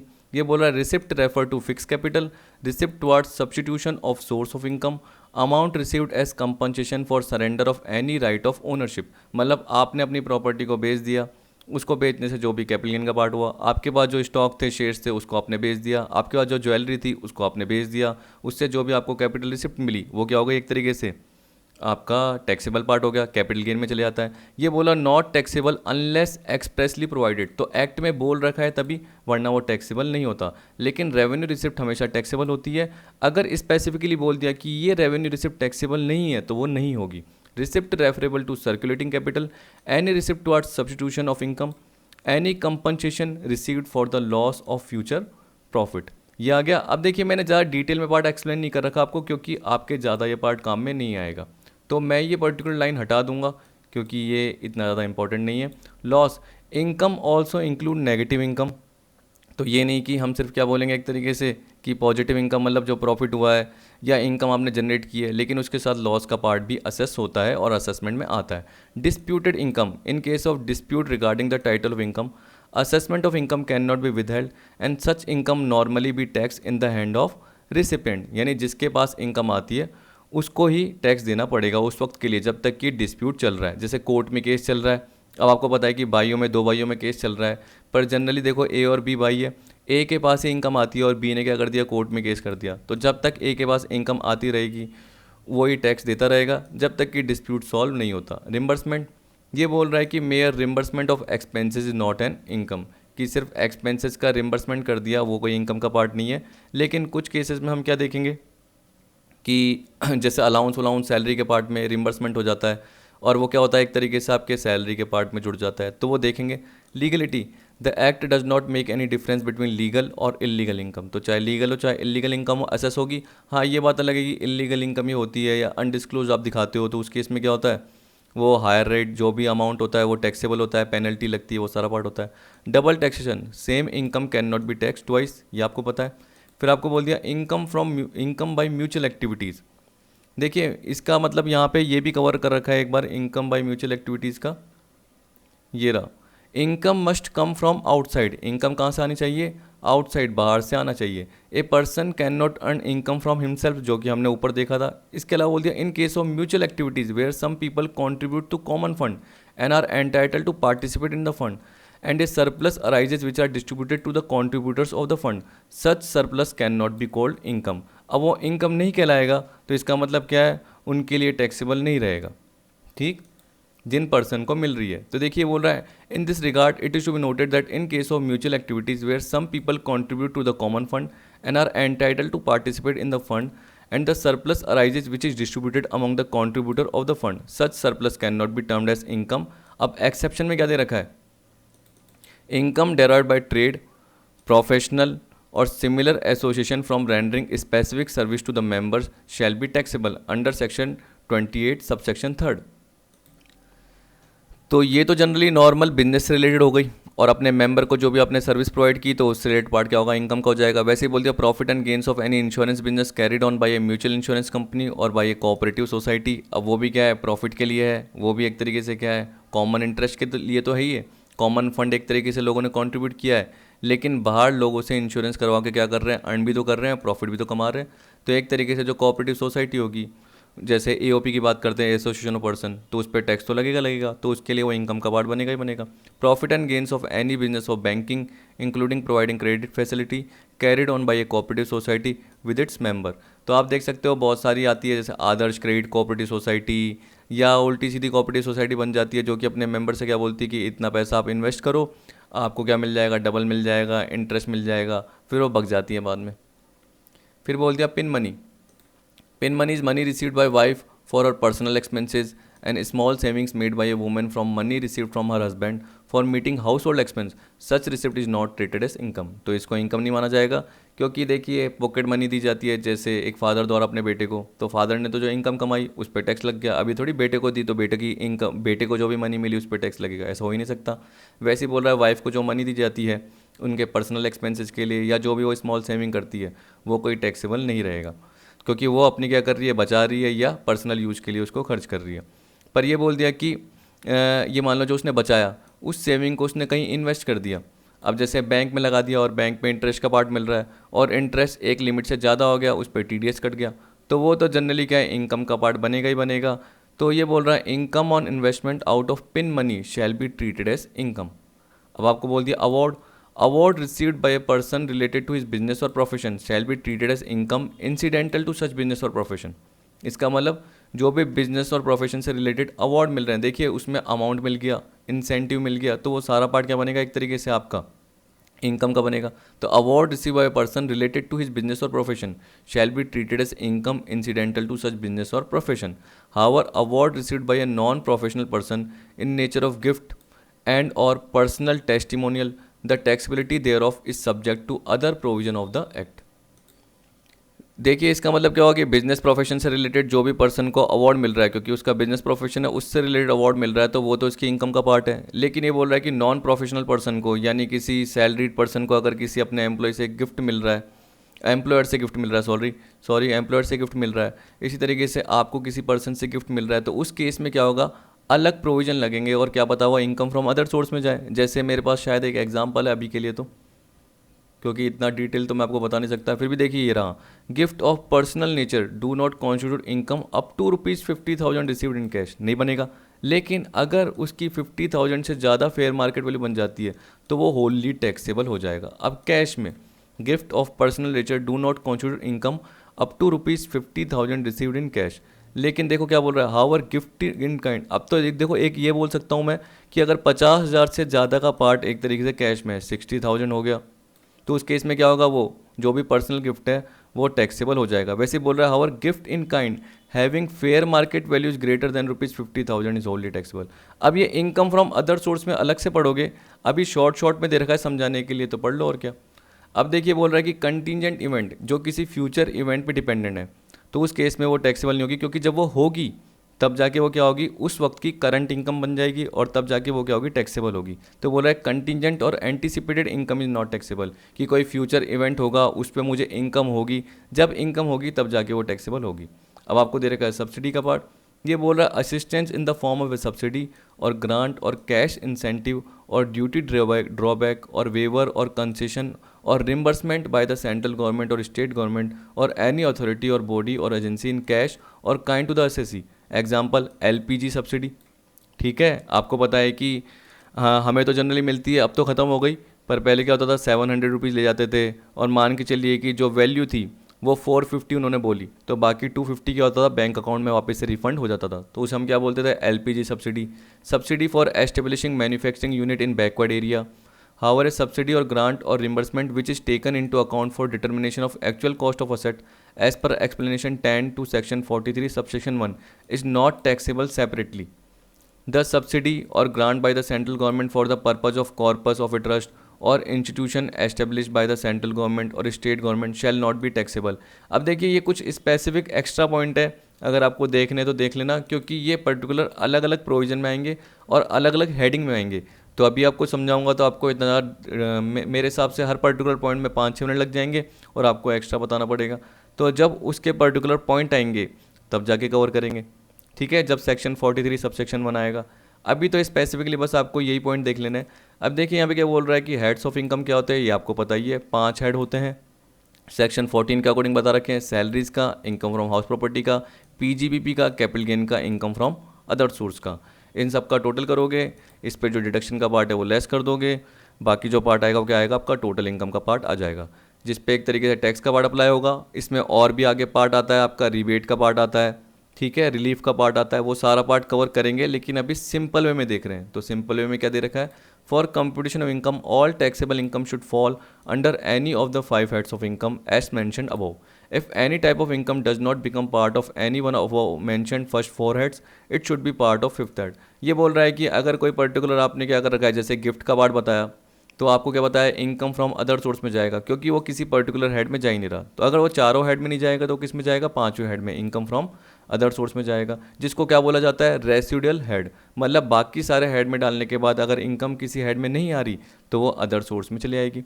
अब दे रखा है ग्रॉस टोटल इनकम, ये बोल रहा है gross total income is the aggregate of income under all the 5 head of income after adjusting the set of and carry forward of losses. अब देखो set of and carry forward of losses का chapter आएगा, जिसमें हम क्या करेंगे, वही किसी पर्टिकुलर हमने बोला कि बिजनेस की इनकम है, उसको हम क्या करेंगे, इंट्रा हेड सोर्स में या दूसरे हेड में सेट ऑफ करने की कोशिश करेंगे, वो पार्ट देखेंगे सारा का सारा। तो अगर आपने अपने अंडर ग्रेजुएट या पोस्ट ग्रेजुएट में कवर किया है तो आपको और ज़्यादा आ जाएगा, नहीं किया तो जैसे मैं बताऊंगा तो थियोरेटिकल पार्ट तो आपको आ ही जाएगा समझ में। Deductions under chapter 6A is provided from GTI to arrive at total income or taxable income. आपको पता है कि 80C से लेके 80U तक की डिडक्शन मिलती है, वो जैसे ही लेस करेंगे तो क्या निकल के आएगी, टोटल इनकम निकल के आ जाएगी। तो देखिए ये एक तरीके से हल्का सा सिंपल सा फॉर्मेट दे रखा है, इसका टिपिकल भी बन सकता है, जो कि हम जब असेसमेंट ऑफ इंडिविजुअल का पार्ट देखेंगे तब कवर कर लेंगे। तो देखिए आपको ग्रॉस टोटल इनकम दे रखा है, उसमें डिडक्शन कर दी 80C से लेके 80U, जो कि चैप्टर 6A की है, और ये टोटल इनकम का पार्ट बन गया।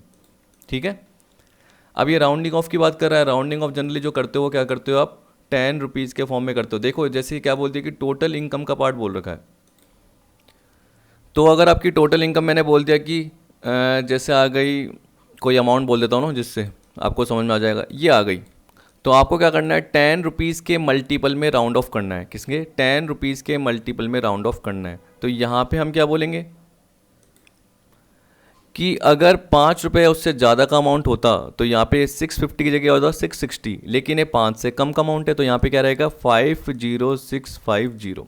तो 5 से कम है तो हम क्या बोलेंगे, इससे पहले वाली वैल्यू ले लेंगे। तो आपको पता है कि 50650। अगर ये 655 होता या 656 होता, 657 होता, 658 होता तो हम क्या करते, इसको 660 कर देते। समझ गए? तो यहाँ पे यही बोल रखा है, the total income so computed will have to be rounded off to the nearest multiple of ₹10। That is if the last figure in the rupee element is ₹5 और more, it should be rounded off to the next higher amount which is a multiple of ₹10। The paise element should be ignored. Thus, if the total income work out to 41645, it should be rounded off to 41650। फिर यहाँ पे क्या बोल दिया, but if it work out to ₹41644.98। तो आपको पता है कि ये क्या है, एक तरीके से 45 नहीं है, 5 से कम है, तो इस केस में क्या आएगा 640 रुपी। तो देखिए 41,640 आ जाएगा। वैसे ही राउंडिंग ऑफ टैक्स का पार्ट बोल रखा है, तो इसमें टैक्स के पार्ट में भी यही बोल रखा है। देखिए यहाँ पे बोला है tax calculated on total income. तो टोटल इनकम पे जो टैक्स कैलकुलेट किया उसको भी आपको क्या करना पड़ेगा, नियरेस्ट 10 रुपीज़ पे राउंड ऑफ करना पड़ेगा। मतलब 5 रुपीज़ या उससे ज़्यादा है तो वो 10 रुपीज़ में कन्वर्ट हो जाएगा, 5 रुपीज़ या उससे कम है तो पहले वाली वैल्यू जनरली आ जाएगी। Amount of tax including TDS or advance tax, interest, penalty etcetera and refund shall be rounded off to the nearest of 10। तो इसका मतलब इसमें सारा पार्ट जुड़ जाएगा और वो 10 रुपीज़ के हिसाब से राउंड ऑफ हो जाएगा। अब आपको है ना, ये मुझे ऊपर कवर करवाना देना चाहिए था इनकम के साथ, लेकिन मैंने लास्ट में कवर किया है क्योंकि मैंने पहले से ये सारे के सारे प्रोवाइड कर दिए थे एलिमेंट। तो देखिए यहाँ पे बोल रहा है diversion and application of income. देखिए जैसे बोला जाता है कि डाइवर्जन ऑफ इनकम जो भी होती है वो टैक्सेबल नहीं होती, लेकिन जो एप्लीकेशन ऑफ इनकम है वो टैक्सेबल होती है। जैसे आपने सैलरी अर्न करी तो आपको पता है कि उसके बाद आप क्या करोगे, जो भी आप अर्न करोगे उससे आप कुछ ना कुछ अपनी ऑब्लिगेशंस का पेमेंट करोगे। तो जो भी आपने सैलरी अर्न की है उस पर आपका टैक्स का पार्ट कैलकुलेट होगा। उसके थ्रू आप बाद में क्या करोगे, जो भी एक्सपेंडिचर करोगे, घर के खर्च करोगे, जो भी आपकी लाइबिलिटीज़ का पार्ट है वो तो जनरली आप पे करोगे। तो जो भी आपने सैलरी अर्न करी वो आपका एप्लीकेशन का पार्ट है। लेकिन डाइवर्जन के पार्ट में देखिए क्या बोल रहा है, एग्जांपल कवर कर रखा है कि आप किसी बुक के को ऑथर हो। को ऑथर का मतलब क्या हो गया, आपके साथ कोई भी और भी ऑथर है, उसने जनरली क्या है बुक लिखी। जैसे मान के चलिए कि उस बुक से जनरली आपको 6 लाख की इनकम हुई, इसमें बोल रखा है, और इसमें बोल रखा है कि इस बुक के को ऑथर थे A, B और C।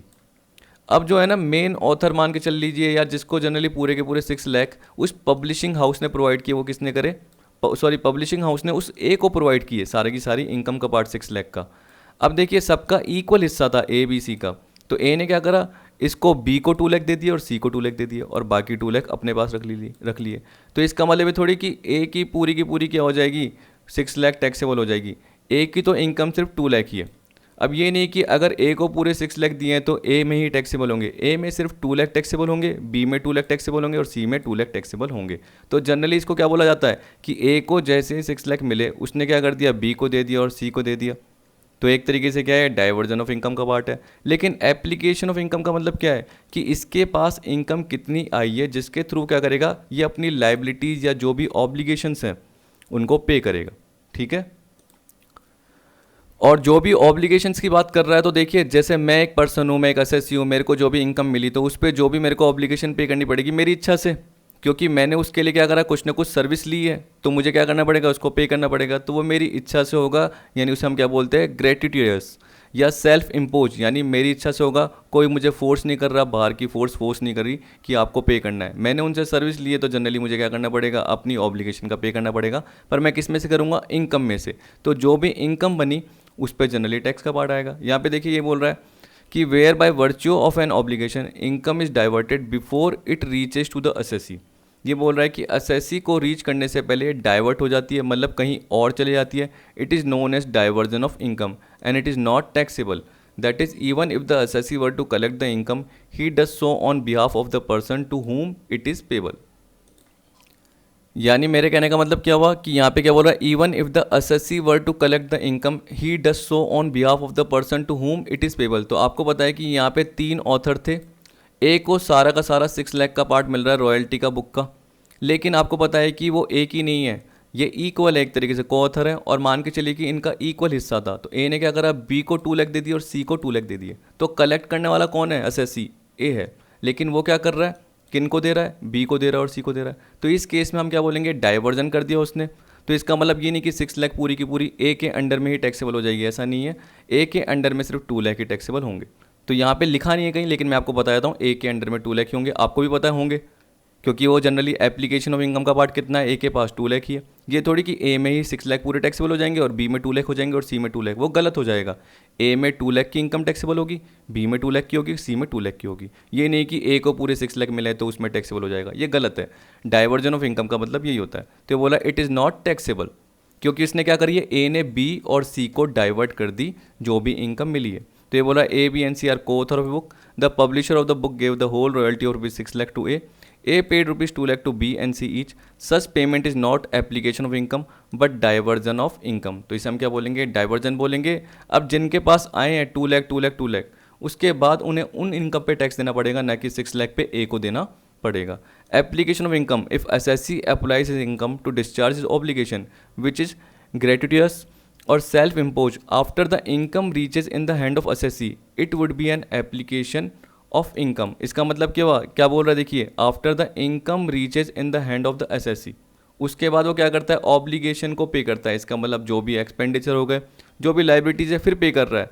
तो जो उसको इनकम मिली है वो जनरली उसकी एप्लीकेशन ऑफ इनकम का पार्ट है, क्योंकि वो क्या करेगा, उसके बाद उसको अपोर्शन कर सकता है। ये थोड़ी बांटना हुआ, 6 लाख को बांटना 2 लाख 2 लाख 2 लाख में, इसे अपोर्शन नहीं बोला जाएगा, इसे क्या बोला जाएगा, डाइवर्जन बोला जाएगा। जैसे ही ए को 2 लाख मिले, बी को 2 लाख मिले और सी को 2 लाख मिले, अब उनकी इनकम पे टैक्स लगेगा। इसके अलावा अब मान के चलिए, देखिए 2 लाख की इनकम पे टैक्स लग गया 20,000 का, 20,000 उन्होंने दे दिए। एक एग्जाम्पल सोचिए, 20,000 उन्होंने क्या कर दिया, गवर्नमेंट को दे दिए, बाकी 180 बचे। 180 में जो भी उनके खर्चे होंगे, जो भी उनके ऑब्लिगेशन होंगे, जो कि उन्होंने अपनी इच्छा से दिए हैं, और सेल्फ इम्पोज जो उन्होंने अपनी मर्जी से दिए हैं, कोई एक्सटर्नल फोर्स उन्हें फोर्स नहीं कर रही कि आपको पे करना है, उन्होंने सर्विस ली है तो वो पे कर रहे हैं। तो मान लीजिए कि 160 में आप क्या करें, घूमने चले गए, इसके अलावा घर के खर्चे हो गए, वो पे कर दिए, फिर कुछ सेव कर दिए, तो वो आपके ऊपर है ना। तो ये बोल रहा है कि आपने इनकम कितनी कमाई, 2 लाख रुपीज़ की कमाई, जो कि एप्लीकेशन का पार्ट है। It would be an application of income and this would result in taxation of such income in the hands of SSC. तभी आप सोच सकते हो कि जब भी एम्प्लॉयर क्या करता है, आपकी सैलरी में से जैसे कॉन्ट्रीब्यूशन का पार्ट काट देता है, सैलरी ऑफ एन एम्प्लॉय, तो आपको पता है कि जैसे ही आपके हिस्से में से कंट्रीब्यूशन टू पीएफ कर देता है, यानी लेस कर देता है, लाइफ इंश्योरेंस प्रीमियम आपके बिहाफ पे आपकी सैलरी में से लेस कर देता है, या कोई रेंट की रिकवरी का पार्ट है लेस कर देता है, तो आप क्या करते हो, उनको वापस से ऐड कर देते हो। टीडीएस कट जाता है तो वापस से क्या करते हो, ऐड, और ग्रॉस बना के आप क्या करते हो, उस पर टैक्स का पार्ट अप्लाई करते हो, ग्रॉस सैलरी का पार्ट बोलते हो। फिर आपको पता है कि इसके अलावा हाउस प्रॉपर्टी की इनकम होती है, ये सारा पार्ट आता है। उस हिसाब से आप क्या करते हो, ग्रॉस जो भी करते हो उस पर टैक्स का पार्ट आता है, तभी हम क्या बोलते हैं, ग्रॉस टोटल इनकम। फिर जो भी टैक्स का पार्ट निकला, उसमें जितना टीडीएस आपने पे कर रखा है वो लेस हो जाता है, कुछ आपको डिडक्शन मिल जाती है, वो सारा पार्ट आता है, कुछ बीच बीच में एग्जम्पशन होती है, वो तो अलग पार्ट है। लेकिन मैंने क्या बताया, सैलरी के पार्ट में मैंने क्या बताया, जो भी कॉन्ट्रीब्यूशन आपके हिस्से में से गया, जो भी लाइफ इंश्योरेंस प्रीमियम आपके हिस्से में से गया, जो भी रेंट आपसे रिकवर किया गया वो पहले जोड़ दिया जाएगा। क्योंकि आपको पता है कि आपका क्या बताया मैंने, कि जो भी इनकम का पार्ट है वो एप्लीकेशन का पार्ट है, उसमें से अपोर्शन होगा, मतलब जो भी आप पे कर रहे हो, इसलिए आपके ग्रॉस के हिस्से से क्या निकलेगा, टैक्स का पार्ट कैलकुलेट होगा। तो ये डाइवर्जन और एप्लीकेशन का पार्ट है। आई होप आपको समझ में आ गया होगा। अब अगली वीडियो में अपन क्या करेंगे, रेसिडेंशियल स्टेटस का पार्ट करेंगे, लेकिन मैं इसके एमसीक्यूज भी आपको प्रोवाइड कर दूंगा। तो देखता हूँ एमसीक्यूज आपको कब प्रोवाइड करता हूँ, लेकिन अगली वीडियो में तो आपको क्या आ जाएगा, रेसिडेंशियल स्टेटस का पार्ट आ जाएगा। तो आई होप आपको वीडियो पसंद आएगी। वीडियो देखने के लिए थैंक यू।